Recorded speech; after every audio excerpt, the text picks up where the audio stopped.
My name is Pamela Torres.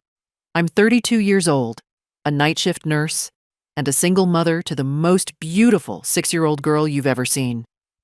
For the past 2 years, every Monday morning at exactly 9 a.m., I sent my parents $700. Without fail.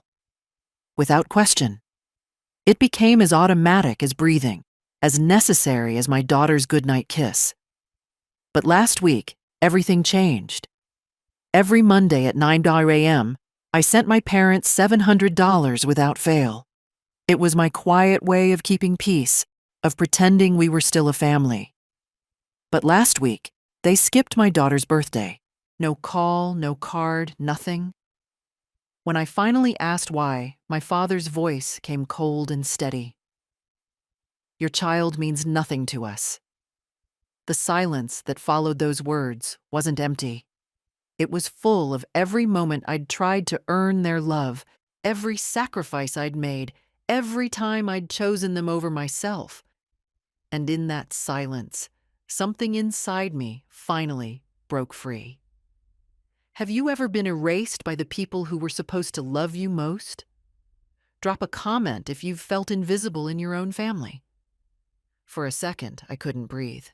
I didn't argue. I didn't cry. I just opened my phone with trembling hands and started cutting them off, payment after payment.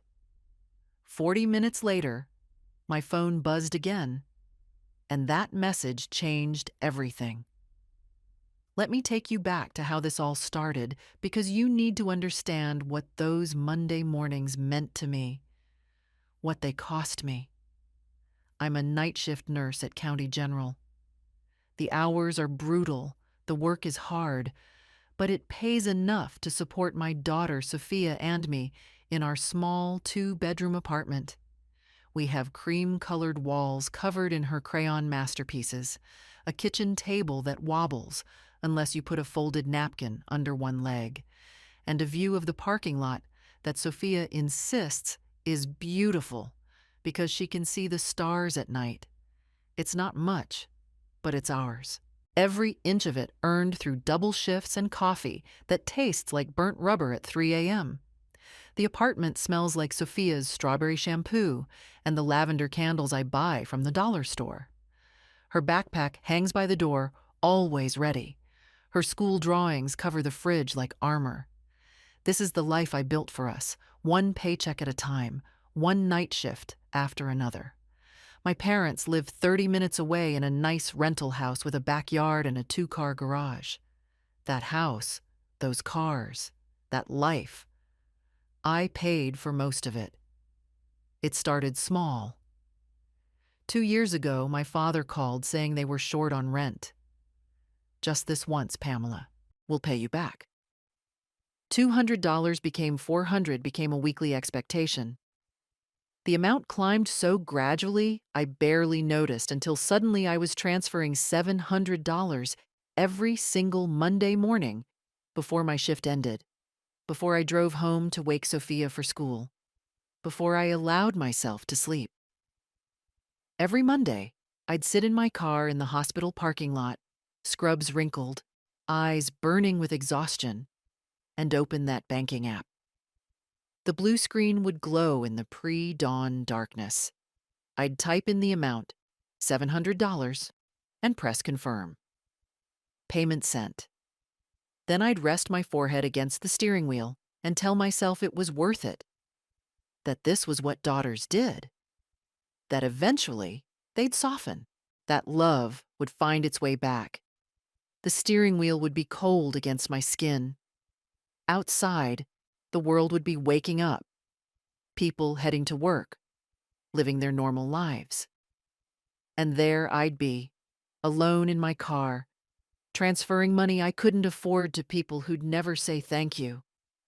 Sometimes I'd sit there for 10 minutes, just breathing, trying to convince myself this was normal, that all families worked this way, that sacrifice was the same as love.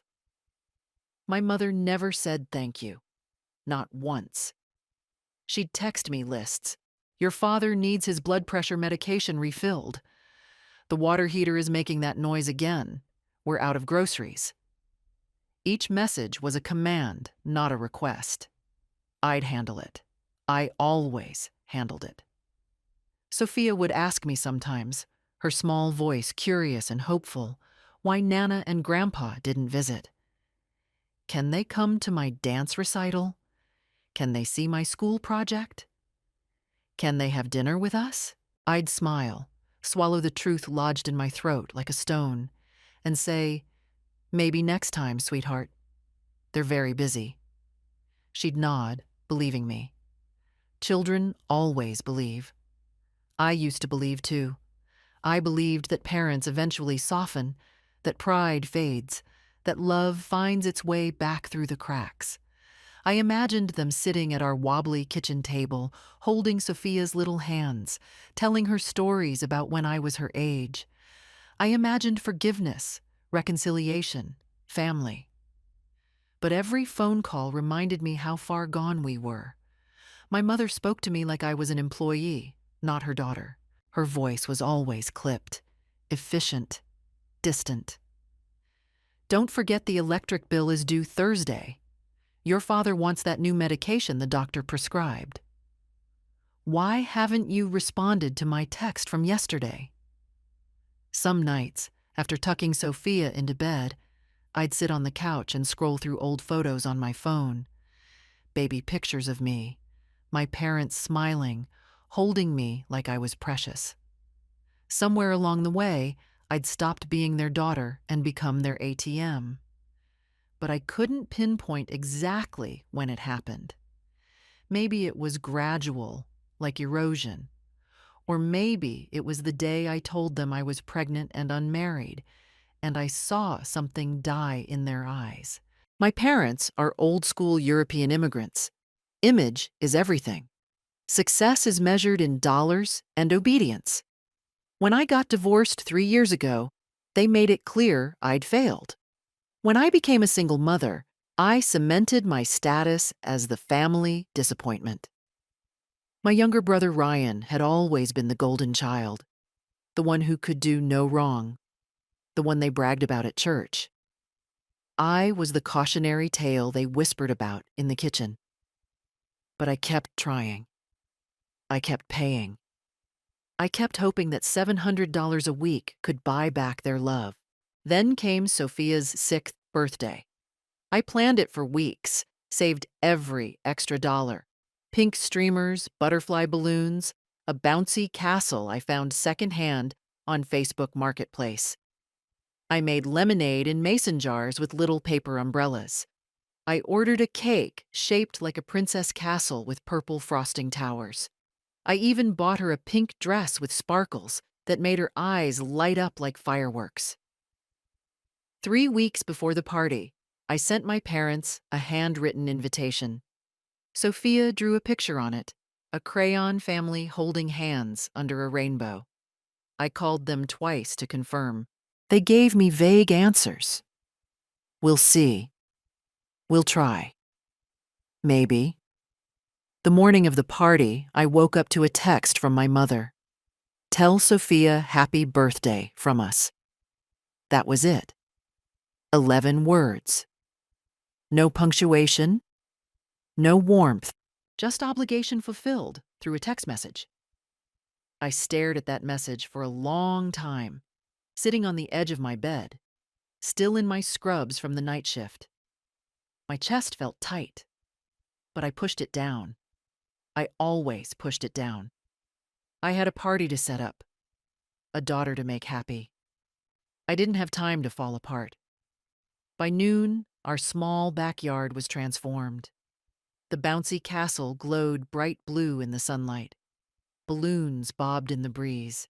Sophia twirled in her sparkly pink dress, her hair braided like Elsa's, her cheeks flushed with excitement. She looked so beautiful it hurt. I'd spent hours getting everything perfect. The pink lemonade in mason jars with striped paper straws. The cupcakes arranged in the shape of a butterfly. The goodie bags stuffed with bubbles and stickers. I'd even hung a banner I'd made by hand, each letter painted carefully, while Sophia slept. Happy 6th birthday, Sophia. Every detail was an act of love. Every decoration was a prayer that maybe, just maybe, this would be the day they'd show up and see what an amazing granddaughter they had.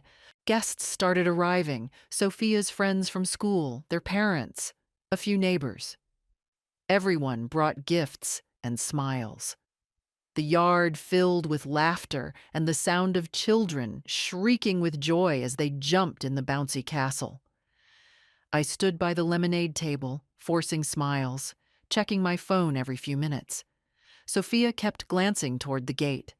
Every time someone new arrived, she'd perk up, hopeful. Then her face would fall just a little when it wasn't them. "Do you think Nana and Grandpa are almost here, Mommy?" "Maybe, sweetheart. Maybe traffic's bad." But there was no traffic. There was no call. There was no excuse. Just absence. Just another empty promise. By 3 o'clock, the candles on the cake had melted into soft puddles. The lemonade was warm. The parents were starting to pack up their kids, thanking me, telling Sophia happy birthday one more time. She sat on the porch steps with a cupcake in her hand, her sparkly shoes dangling, staring at the road like faith itself might drive up and park in front of our house. When the last guest left, she turned to me with those big, trusting eyes and whispered, "Maybe they forgot, Mommy." I knelt beside her, brushing a strand of hair from her face. My throat was so tight I could barely speak. "Maybe, baby. But we still had fun, didn't we?" She nodded, tired now, her lashes heavy. "Yeah. It was a good party." That night, after tucking her into bed, I sat on the couch and looked through the photos on my phone. Sophia smiling with her friends, balloons bobbing in the background. The bouncy castle. The purple cake. Every picture felt like proof that I'd tried. Proof that I'd done everything right. Then I opened my messages. My mother's text from that morning stared back at me. "Tell Sophia happy birthday from us." Something cracked inside me. I called. I don't even know why. Maybe I wanted an explanation.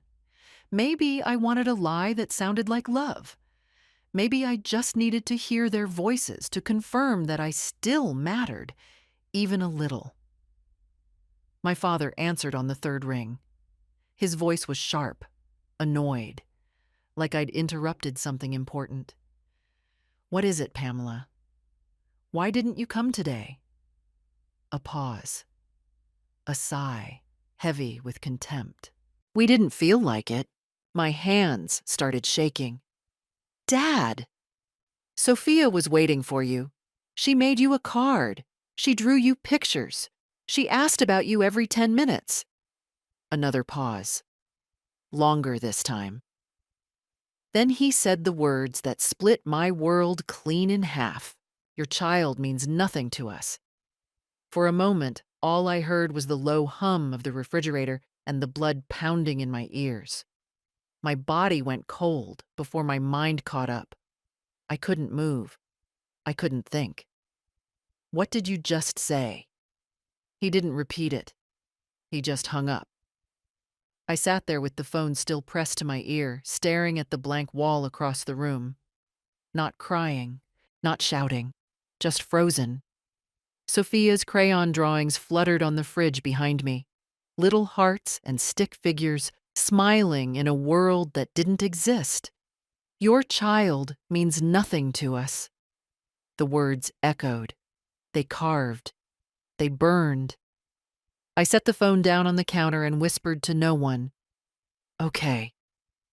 The quiet felt heavier than grief. I walked to Sophia's room.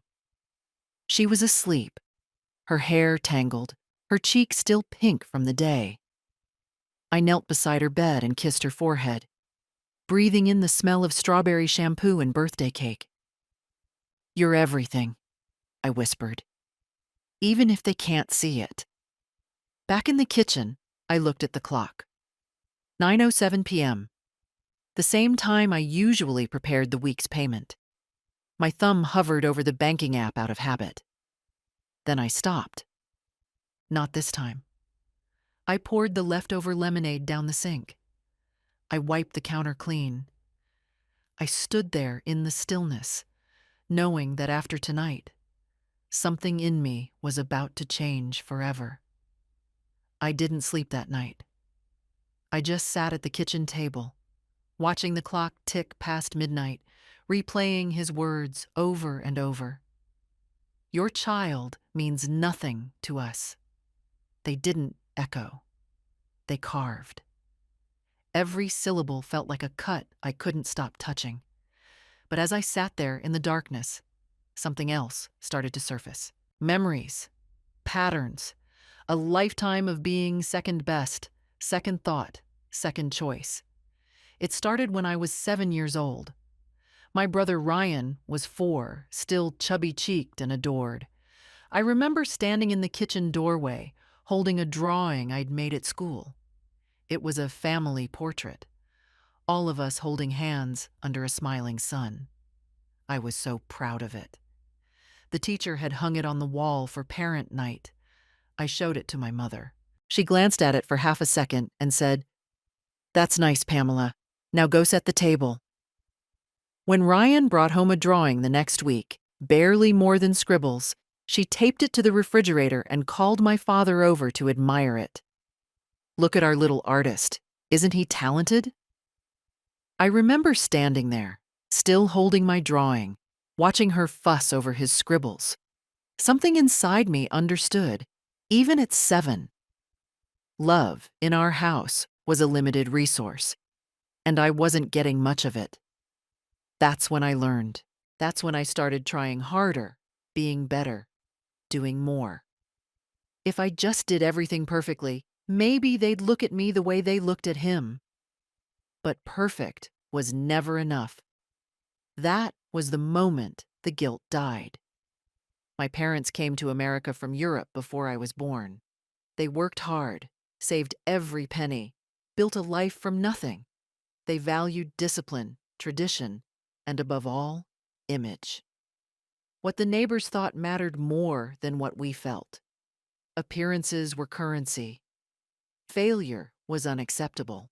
I was the eldest, the responsible one, the one who had to set an example. Ryan was the baby, the boy, the one who carried the family name forward. My job was to be perfect. His job was to be loved. Every straight A I brought home was met with, "Good, that's expected." Every B Ryan brought home was celebrated. "He's trying so hard.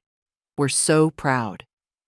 When I graduated high school with honors, they came to the ceremony but left early because Ryan had a soccer game. When he graduated barely passing, they threw him a party. I told myself it didn't matter. I told myself I'd prove myself eventually. I went to nursing school, worked 2 jobs to pay for it, graduated with honors again. I thought that would be enough. It never was.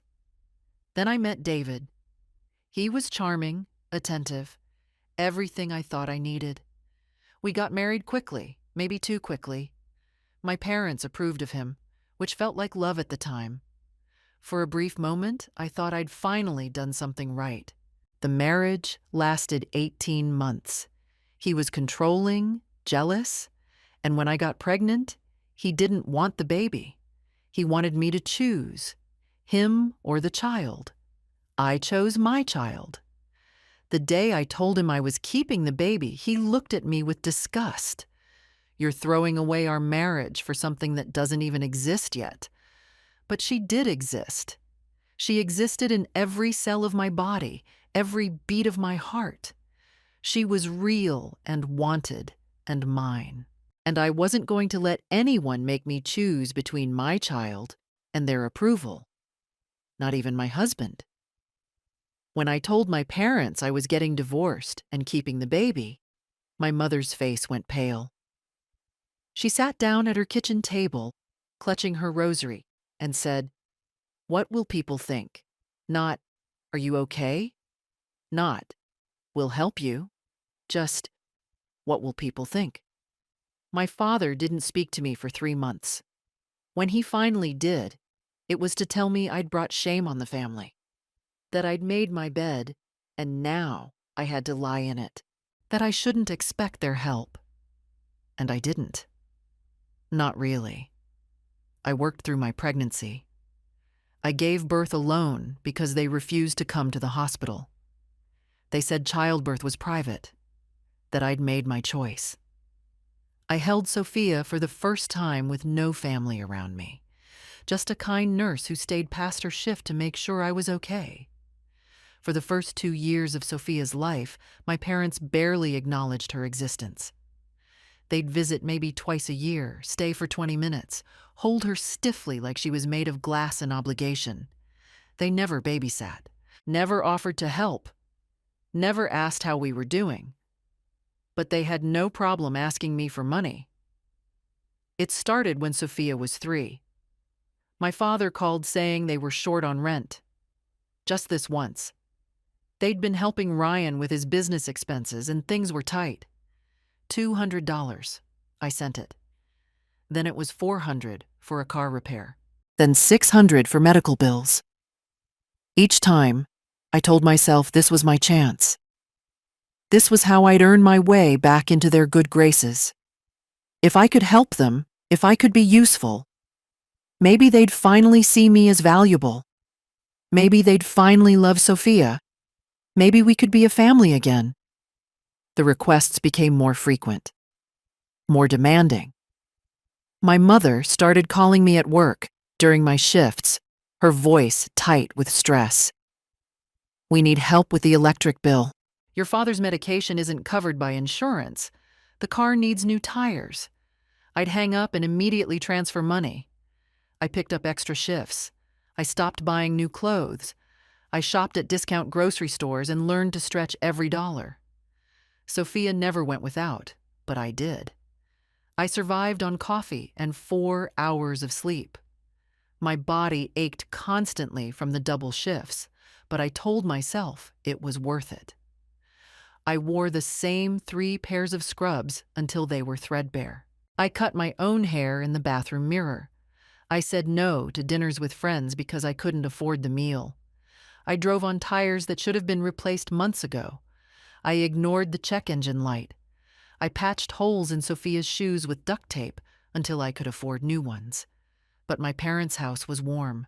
Their fridge was full. Their car was reliable. And I told myself that was enough.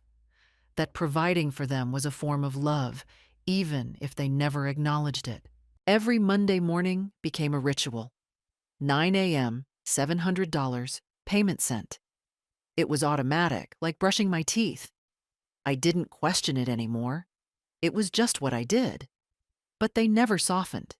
If anything, they got colder, more demanding.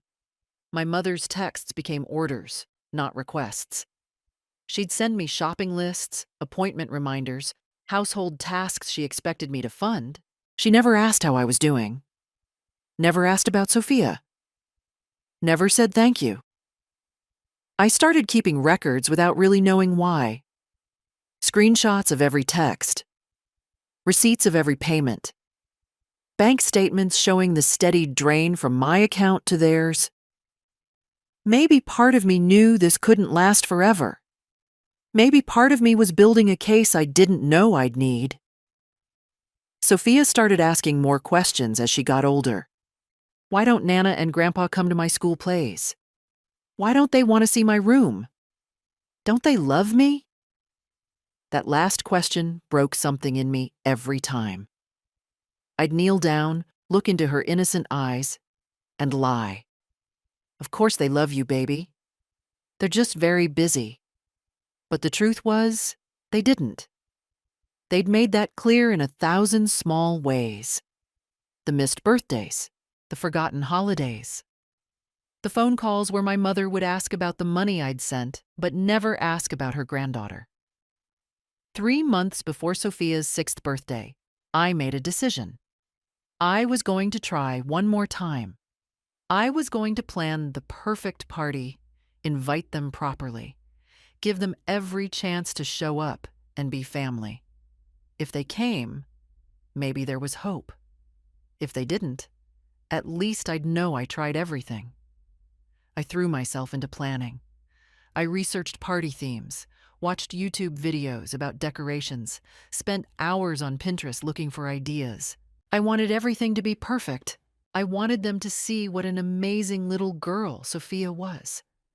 I wanted them to regret every moment they'd missed. I made handwritten invitations. Sophia and I sat at the kitchen table with glitter glue and stickers, making them together. She drew a picture on theirs, a family holding hands under a rainbow. She was so proud of it. I called my mother to make sure they'd received it. She answered after 5 rings. Yes, we got it. Will you come? We'll see. Mom, it's important to Sophia. She really wants you there. I said we'll see, Pamela. Don't pressure us. I called my father a week later. He was more direct.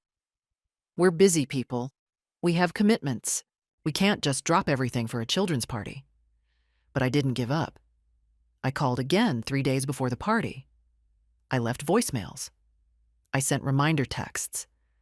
I did everything except beg. And maybe I was begging in my own way. I was begging them to choose us. Just this once. The morning of the party, I woke up hopeful. Exhausted from working a double shift the night before, but hopeful. I checked my phone immediately. One text from my mother, sent at 6:47 a.m. Tell Sophia happy birthday from us. My heart sank, but I pushed forward. Maybe they'd surprise us.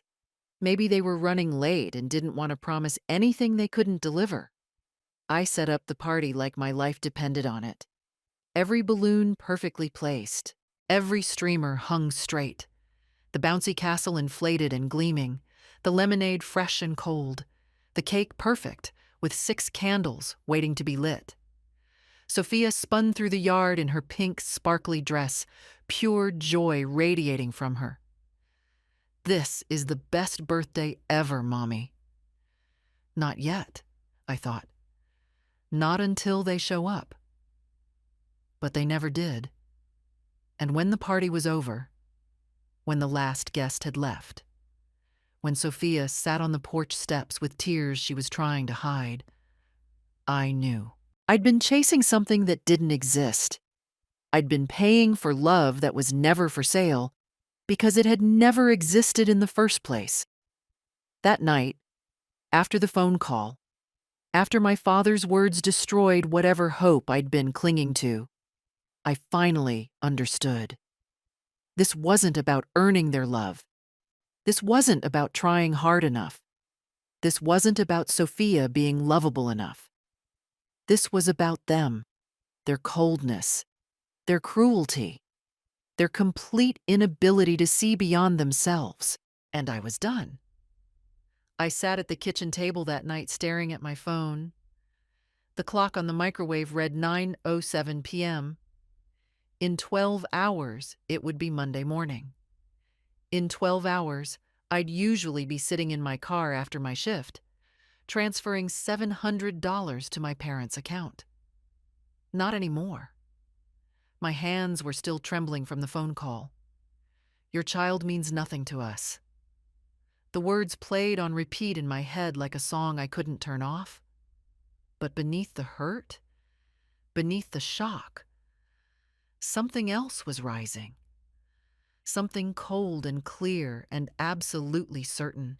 I looked around my kitchen, at Sophia's drawings on the fridge, at the birthday decorations still scattered on the counter that I hadn't had the energy to clean up, at the half-eaten princess cake sitting in its pink box, at the goodie bags that hadn't been claimed because we'd made too many, hoping they'd show up and bring relatives with them. All of this effort, this love, this hope. And they couldn't be bothered to drive 30 minutes. I was done. I opened my banking app. The blue light from the screen cast shadows across the kitchen. I navigated to my automatic payments, that long list of scheduled transfers that had become as routine as breathing. Rent assistance to parents, $700 every Monday. My finger hovered over the screen. This was it. The moment where I chose myself. Where I chose Sophia.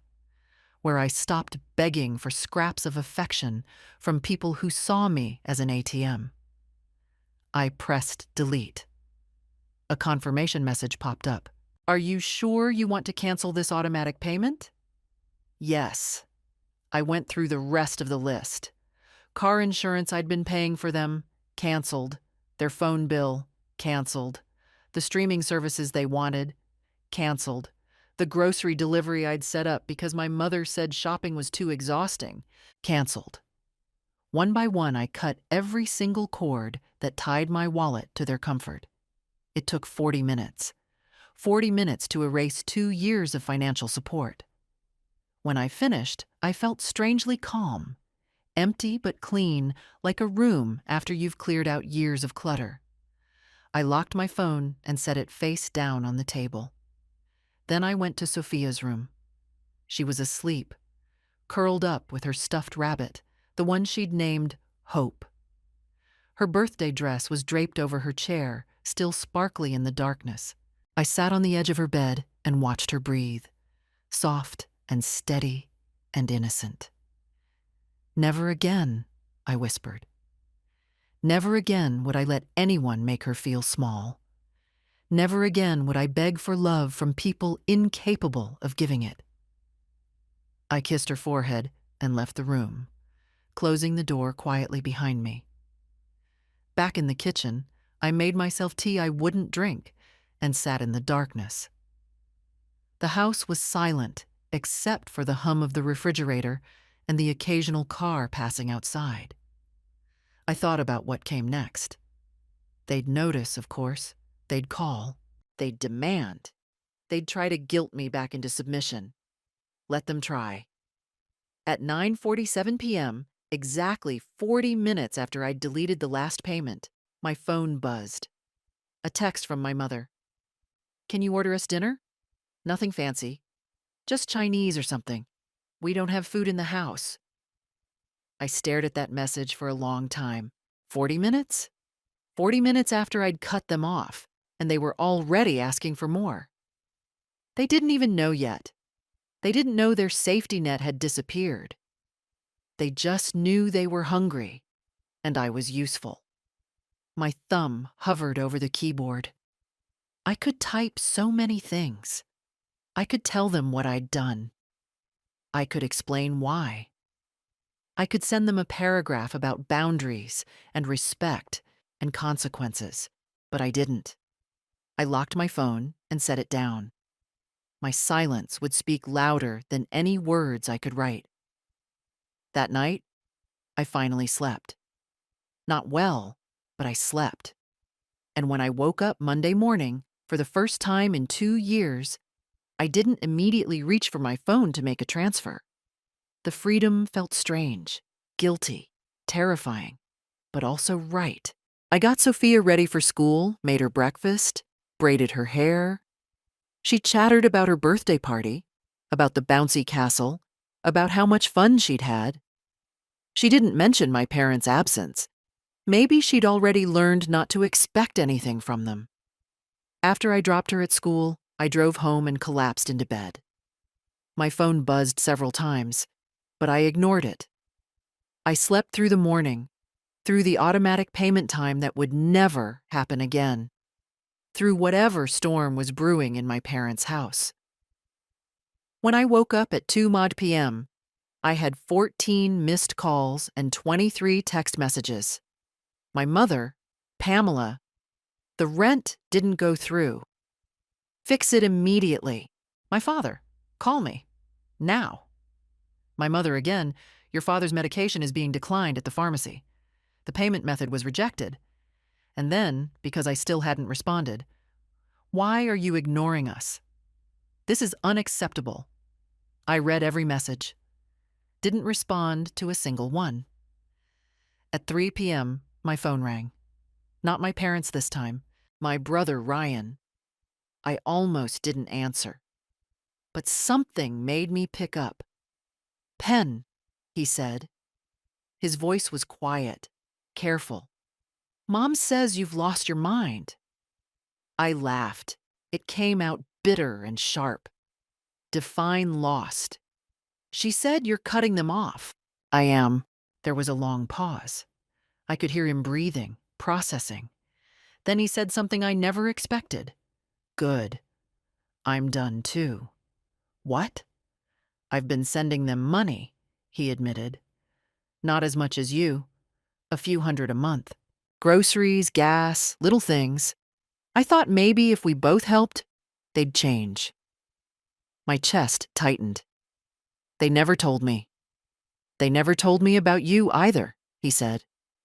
"Guess we were paying rent on the same guilt." I sank onto the couch, still holding the phone to my ear. "So they lied to both of us?" "Yeah." He exhaled slowly, but this time we stopped. "You did the right thing, Pen." Before I could respond, my phone buzzed with another notification. A Facebook tag. "Don't watch it," Ryan said quickly. But I already was. The thumbnail showed my mother clutching a tissue, like an actress caught mid-monologue. My father sitting beside her, arms crossed, face stern. The video was titled, "The Truth About Our Daughter." My stomach turned. "Pen, don't," Ryan said again. "I have to." I opened the video, hit play. My mother's face filled the screen, tears streaming down her cheeks. "We've always supported Pamela through everything," she said, voice trembling. "But she's made up lies about us, telling people we're monsters who refuse to see her child. None of that is true. We love our granddaughter. We've tried so hard to be in her life, but Pamela won't let us." My breath caught. Won't let them? I'd begged them to come. I'd sent invitations, made phone calls, arranged my schedule around their convenience. I'd done everything except drag them physically to our door. She dabbed at her eyes with the tissue. It looked rehearsed, performed. The tears were real enough, but they weren't for Sophia. They were for the audience, for the sympathy, for the image she was crafting. My father leaned into the frame. "She's been forcing money on us for years," he said, his voice flat and cold. "We never asked for it. She insists, then uses it to manipulate us. She needs help. Professional help." I sat frozen, watching them rewrite history in real time. Every word was a lie. Every tear was manufactured. They were playing the victims, painting me as the villain, and doing it publicly for sympathy. Then my mother picked up a printed photo. It was Sophia, smiling in her pink birthday dress from just 2 days ago. "This child," my father said, pointing at the picture. I knew what was coming. Somehow, I knew. "This child does not exist to us." He said it again, on camera, to the world. The same words he'd said to me on the phone, now broadcast for everyone to hear. The video ended. I sat there, phone in my hand, staring at the screen. Within minutes, comments started appearing. "Who says that about a 6-year-old? Praying for their hearts. She probably deserved it if they're this upset. If this is real, it's disgusting." The video was being shared. Dozens of times, then hundreds. My phone kept buzzing with tags, with messages from people I hadn't spoken to in years, asking if I was okay, if this was true, if they could help. I turned it off. All of it. I couldn't process this. I couldn't watch my parents destroy me publicly while pretending to be the wounded parties. Ryan called back. "I just saw it." "They're lying," I said. "Every single word. I know." His voice was tight with anger. "But Pen, don't post anything. Don't engage. Let them choke on their own words. What if people believe them? Some will, but the ones who matter won't. Just stay quiet." Trust me. I wanted to fight back.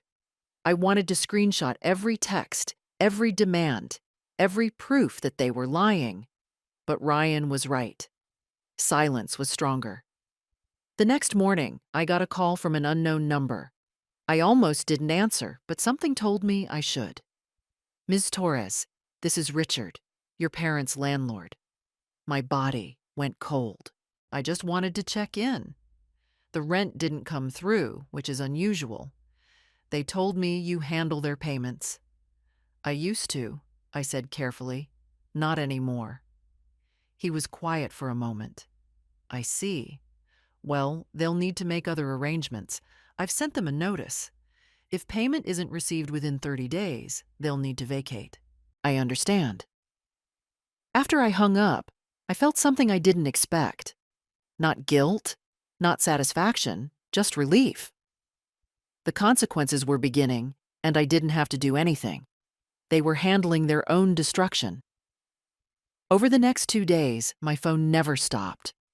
My parents called, texted, left voicemails that ranged from demanding to desperate to furious. I didn't respond to any of them. Ryan stopped by with groceries.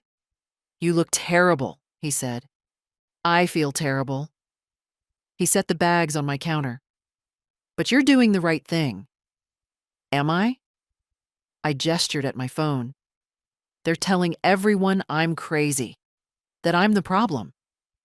He picked up the phone, scrolled through the messages, then set it down. Let them talk. The truth always comes out. I wanted to believe him, but part of me wondered if silence was enough, if staying quiet meant letting them win. Then my cousin Lauren called. Pen, she said, breathless. They're at the family reunion. What? They showed up, uninvited. They're trying to get sympathy from everyone. My chest tightened. Lauren, I'm done with all of this. I know, but you might want to check Facebook later. Why? She paused. Just trust me. Then she hung up. I sat on my couch, staring at my phone, wondering what fresh nightmare was coming next. And that's when everything changed. An hour after Lauren's call, I opened Facebook. The first thing I saw was a new video climbing in shares. The thumbnail showed a sunny backyard, picnic tables, plastic red cups, family reunion. My hands started shaking before I even pressed play. The video was grainy, shot on someone's phone. The camera panned across a crowd of relatives I hadn't seen in years. Then it landed on my parents. They stood near the center of the gathering, my mother speaking to a circle of aunts and uncles, cousins, family friends. She had her hand over her heart, her face arranged in an expression of wounded dignity. She was good at this. She'd had years of practice. Playing the victim was her specialty, her art form. And watching her perform it for an audience made my stomach turn. No matter what Pamela has told you, she was saying, her voice carrying across the yard. We love her. We've always loved her. And that poor child, Sophia, she's just confused. She doesn't understand. My Aunt Maria nodded sympathetically. My Uncle James looked uncomfortable. People shifted, not sure whether to believe her or not. My father stood beside her, arms crossed, face hard. We've done nothing wrong, he said. We've been nothing but supportive. But when someone refuses help, refuses reason, what can you do? My mother dabbed at her eyes with a napkin. We just want our family back. The crowd murmured. Some looked convinced. Some looked skeptical. Then Lauren stepped into the frame. She was holding her phone up, volume turned all the way up. Her face was calm, but her voice was sharp and clear. Before or after you said her kid doesn't exist? The yard went silent. Lauren tapped her phone. From the tiny speaker came a voice I recognized immediately. My father's voice, unmistakable, cold, recorded from somewhere. Your child means nothing to us." The crowd gasped. It was audible, collective, a sharp intake of breath that rippled through the gathering. My mother's face drained of color. My father froze, his expression shifting from confidence to shock to something close to panic. Lauren kept her phone held high. "That's from the call you made to Penn, 2 days after you skipped her daughter's birthday. Your granddaughter. The 6-year-old you claim to love so much." Another voice came through the speaker. My father again, from their Facebook Live video. "This child does not exist to us." Someone in the crowd whispered, "Oh my God." Lauren lowered her phone and looked directly at my parents. "So which is it? Do you love her, or does she not exist?" No one spoke. The only sound was a lawnmower humming somewhere in the distance and the faint buzz of insects in the summer heat. Then Uncle James stood up slowly. His face was grave, his voice steady and final. "If that's how you treat your granddaughter, you don't belong here." My mother started to speak, but he held up his hand. "No, I don't want to hear excuses. I heard what I heard. We all did." One by one, people turned away. No one argued. No one defended them. My Aunt Maria, who'd been nodding along just moments before, got up and walked toward the house without a word. My parents stood there, alone in the center of the yard, surrounded by empty chairs and turned backs. The camera followed them as they walked to their car. No one said goodbye. No one stopped them. They got in, closed the doors, and drove away.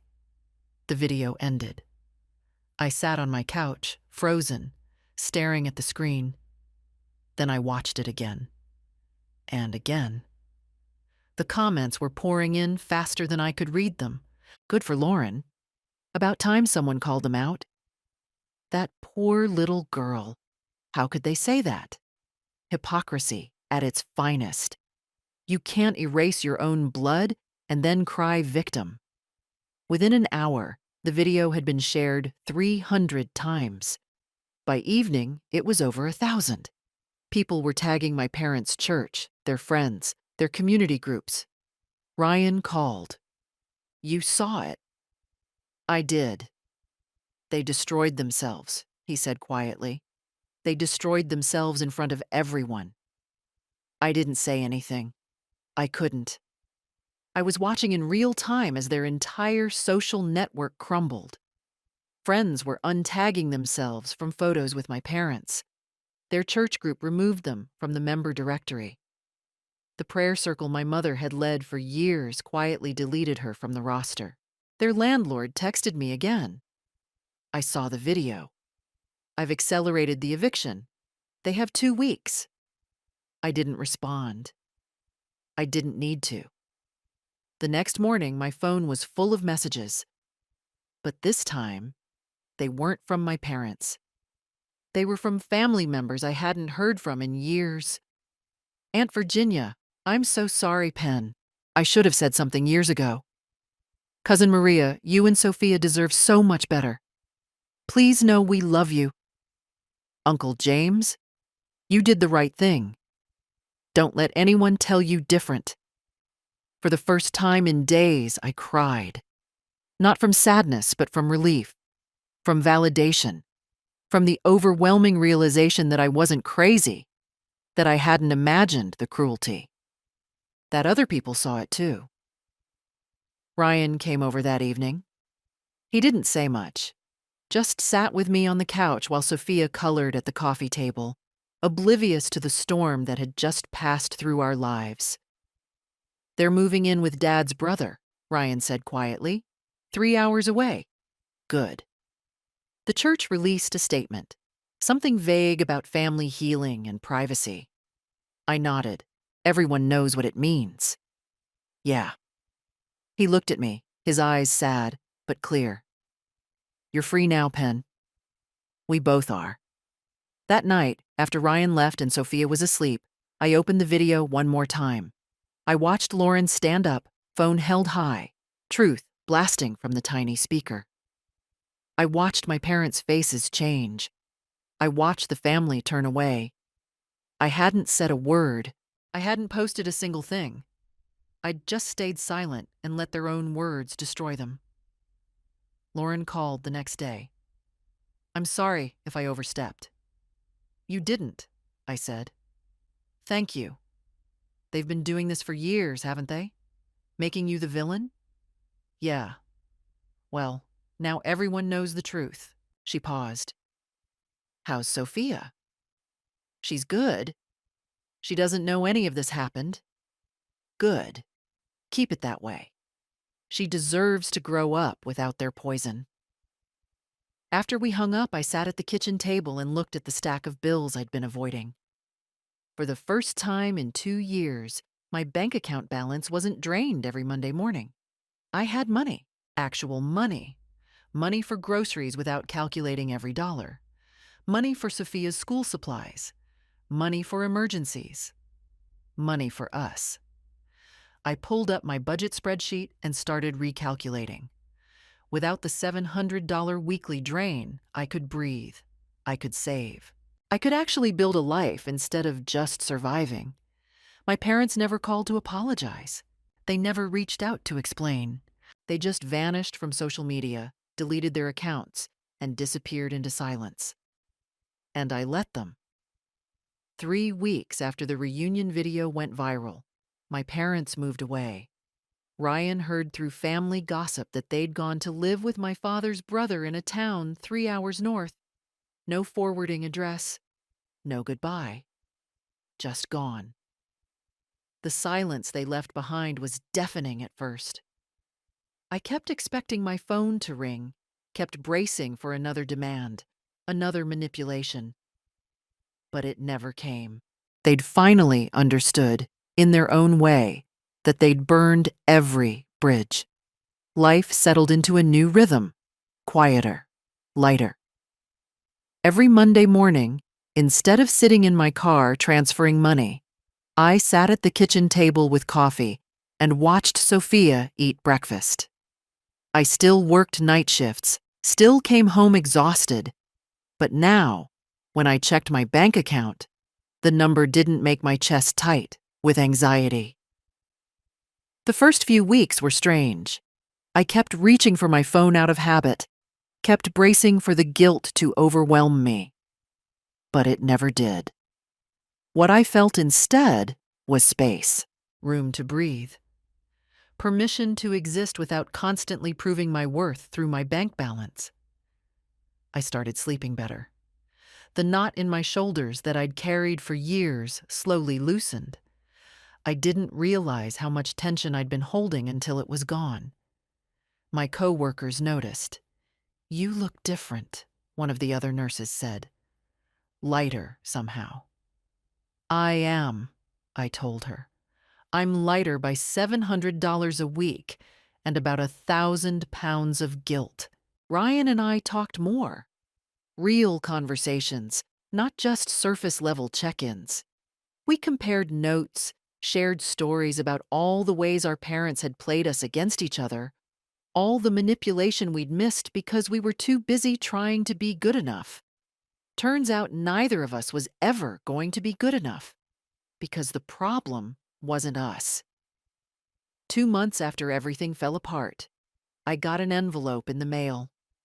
Cream-colored paper, my name written in careful handwriting I recognized immediately. Aunt Virginia. Inside was a short note. "Pamela, I should have stepped in years ago. I watched your mother treat you the same way she treated me when we were young. Some people never change. They chose pride over love. You chose your daughter. That's what family is supposed to look like. You and Sophia are always welcome at my table. Love, Virginia." At the bottom, she'd added one more line. "Kindness with boundaries is strength." I folded the note carefully and put it in a drawer in my nightstand. Some nights, when the guilt tried to creep back in, when I wondered if I'd done the right thing, I'd take it out and read it again.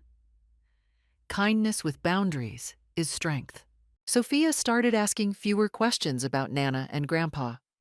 Kids are resilient that way. They adapt. They move forward. One day, she mentioned them in passing. Can Nana and Grandpa come to my dance recital next month? I knelt down so I was eye level with her. No, baby. They won't be coming anymore. She thought about it for a moment, her face serious. How come? Because sometimes grown-ups make choices that hurt people they love. And when that happens, we have to protect our hearts. She nodded like she understood, even though she probably didn't fully. That's okay. Can Uncle Ryan come instead? Yeah, sweetheart. Uncle Ryan can definitely come. She smiled, satisfied, and went back to playing with her dolls. That Sunday, Ryan and I took Sophia to Aunt Virginia's house for lunch. It was the first time I'd been there in years. The house smelled like lemon pie and old wood. Sunlight poured through lace curtains. Virginia hugged Sophia first, then me, holding on a little longer than necessary. Peace looks good on you, Pamela, she said quietly. We ate lunch around a worn kitchen table that had seen decades of family meals.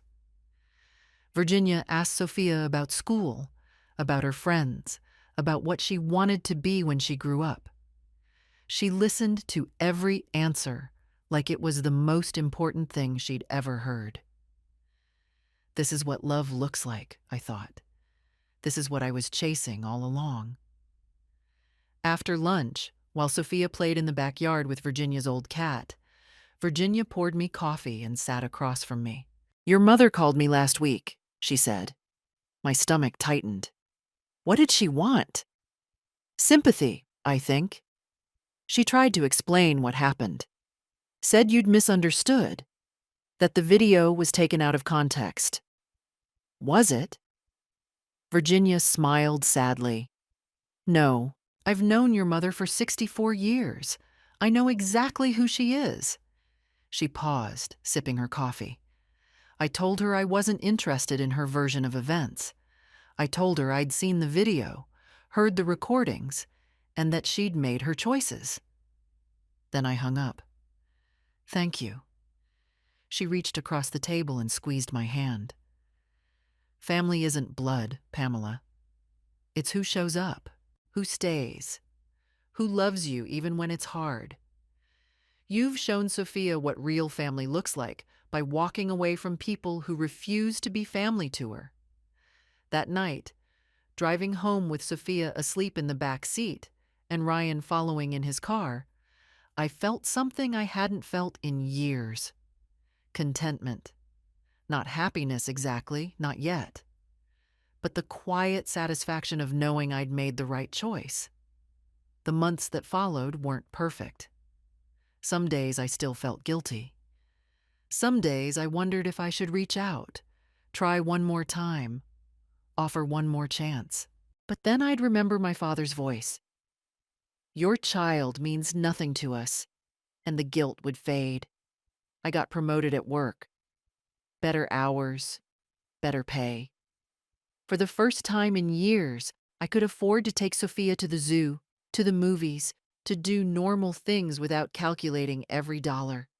We started new traditions, Sunday lunches at Aunt Virginia's, movie nights with Ryan, park days with Sophia's school friends and their families. I built a chosen family around us, people who showed up, who cared, who loved Sophia just for existing. 6 months after the reunion video, my parents' church released a statement. It was buried in their newsletter, easy to miss. After much prayer and reflection, Robert and Margaret Torres have chosen to worship elsewhere. We wish them well on their spiritual journey. Translation. They'd been quietly asked to leave. Ryan texted me the screenshot. Think they've learned anything? I doubt it, I replied. But that's not our problem anymore. A year after Sophia's 6th birthday, we threw her 7th birthday party. Smaller this time, just close friends and family. Ryan was there. Aunt Virginia brought her famous lemon pie. Lauren came with her kids. Sophia's teacher, Mrs. Kwan, stopped by with a gift. No empty chairs. No waiting by the gate. No disappointed little girl wondering why her grandparents didn't love her enough to show up. We sang Happy Birthday. Sophia blew out her candles, her face glowing with joy. She made a wish, eyes squeezed tight. "What did you wish for?" I asked later.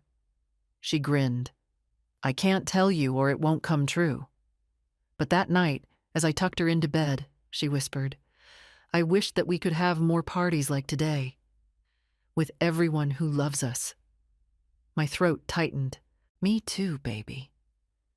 She fell asleep smiling, and I sat in her doorway for a long time, just watching her breathe. The best revenge, I realized, wasn't proving them wrong. It wasn't making them apologize or forcing them to see what they'd lost. The best revenge was building a life so full of genuine love that their absence became a gift instead of a wound. I still think about them sometimes. I wonder if they ever regret what they said, if they ever watch that video and feel shame, if they ever think about Sophia and realize what they gave up. But mostly, I don't think about them at all. I think about Sophia's laugh, about Sunday lunches with Virginia, about Ryan's terrible jokes, about the life we're building brick by brick with people who choose to show up. That's what family is. Not blood, not obligation, not guilt disguised as love. Family is who stays, who sees you, who shows up for a 6-year-old's birthday party because they genuinely want to be there, not because they feel obligated. 2 years after everything fell apart, I ran into an old family friend at the grocery store. She stopped me in the cereal aisle, her face uncomfortable. "Pamela, I just wanted to say I'm sorry. I saw what happened. I should have said something sooner. It's okay?" I smiled and I meant it. "It's all okay now." "How's Sophia?" "She's wonderful. She's thriving." "And you?" "I'm free." She nodded, understanding in her eyes. "Good. That's good." Walking out of that store, Sophia's hand in mine, cart full of groceries I could actually afford, I felt it fully for the first time. Freedom, not just from the weekly payments or the constant demands. Freedom from the belief that I had to earn love, that I had to pay for acceptance, that I had to shrink myself to fit into a family that never wanted me to take up space. I chose myself. I chose my daughter. And in doing that, I found real family. The kind that doesn't need to be bought. The kind that just shows up. Last month, I got a text from an unknown number. I almost deleted it, but curiosity made me open it. It was my mother. Just 2 lines. "We're sorry for how things ended. We hope you're well."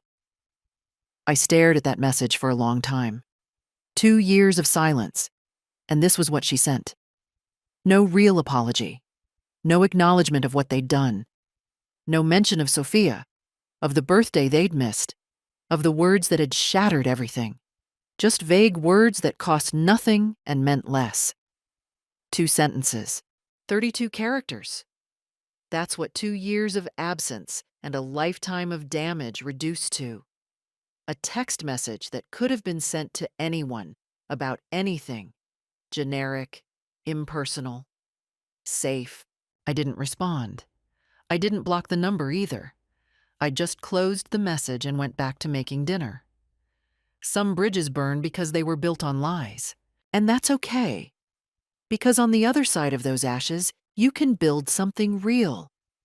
If you've ever had to walk away from family to protect your child, to protect your peace, to protect your soul, you're not alone.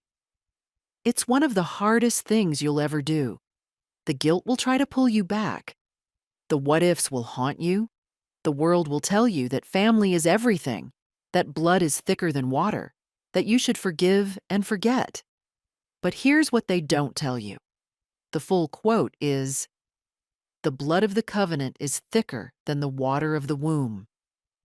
The bonds you choose are stronger than the ones you're born into. The family you build is more real than the one you're given. But sometimes the bravest thing you can do is stop fighting for people who refuse to see you. Sometimes love means boundaries. Sometimes strength looks like walking away. Sometimes the most powerful word you can say is no. Sometimes peace costs everything, and it's still worth the price. I paid $700 a week for 2 years, trying to buy back a relationship that never existed. But freedom? The peace of knowing my daughter is growing up surrounded by people who genuinely love her? That's priceless. My name is Pamela Torres. I'm a night shift nurse, a single mother, and I'm building a life my daughter deserves. Not the one I was born into, but the one I chose. The one where love doesn't have a price tag. Where family means showing up, not just showing face. Some people will call me cold for walking away. Some will say I gave up too easily, that I should have tried harder, that family deserves endless chances.